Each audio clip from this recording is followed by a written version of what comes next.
Indiana University has a long relationship with Ukraine going back to when the nation was planting its democratic roots. Kayan Tara has the story on IU's ongoing partnership with the country.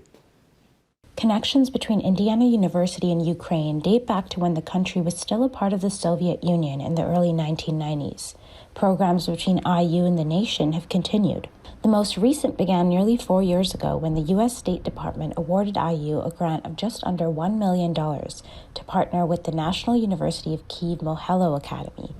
IU contributed $360,000 to the program. They were really hoping that this effort would help the Ukrainians to tell their own story. Because, as he put it, Russia is telling Ukraine's story. Everywhere in the world, Russia is telling Ukraine's story. They have a certain kind of narrative.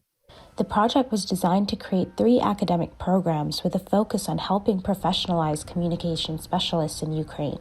Both for professionals who are working, who can do this part-time, but also for full-time graduate students, and also a certificate for undergraduate studies. So IU faculty helped work through all the syllabi for establishing these graduate and undergraduate programs. In 2003, IU received a $4.9 million grant called the Parliamentary Development Project for Ukraine, in which SPIA faculty members aided in amending Ukraine's constitution. SPIA professor Robert Kravchuk says the value of Ukrainian programs includes providing opportunities for people to experience life in other countries. They get to know each other, and so they're much more comfortable with one another, and they implore their leaders. We want to deal fairly with those people. We've met them. They're just like us, And so that's really important at every level of society. IU offers courses on East European history, instruction in Ukrainian language and culture, and has significant holdings of Ukrainian literature, history, and art in its library. There are a lot of really brave and dedicated people. We can learn so much from them. And I must say, over the years that we've worked with Ukrainian colleagues, we've learned, I think, more from them than they have learned from us. Graber says she hopes IU can continue to foster the partnership through these challenging times. For Indiana News Desk, I'm Kayan Tara. We're joined now by Dina Speckler, an assistant professor of political science at IU who teaches course on Russian foreign policy. Welcome to the show, Professor. Thank you. So when the Soviet Union collapsed in 1991, Ukraine, other former satellite nations suddenly became nuclear powers.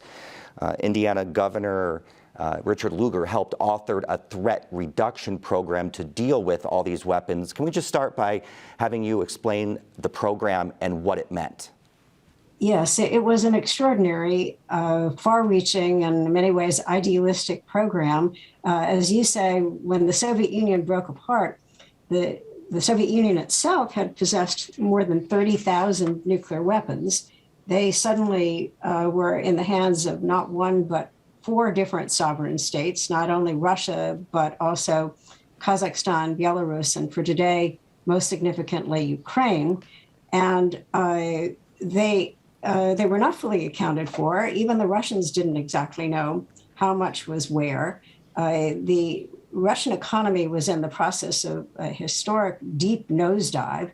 So they had very few resources to devote to doing anything constructive with these weapons. And Senator Lugar, together with the Democratic Senator Richard Nunn, conceived a remarkable program that would involve consolidating these weapons, bringing them together into a few sites in Russia, not among 4 sovereign states, securing them so that they could not be accessible to terrorists or anyone else that might be interested in theft, and then ultimately eliminating a good many of them in accord with a recently signed strategic arms control agreement, a path-breaking strategic arms control agreement that would cut both what was then the Soviet and American nuclear arsenals by a third. So the Nunn-Lugar Act, with full cooperation of the government of Russia under President Yeltsin at the time, agreed to allow American funding and also American experts, technicians, scientists, to come into Russia, and the other 3 countries also agreed for these scientists to enter and instruct and help oversee, as I say, the consolidating of these weapons, the securing of them, and ultimately, for many of those weapons, completely dismantling those weapons. And the level of cooperation was really extraordinary. I've spoken with scientists who were involved in dealing with their Russian counterparts, and even with American military officials who dealt with their Russian counterparts. And suddenly, things that had been kept top secret for years and years were open. Sites were open, sites to which Americans, no foreigner had ever had access,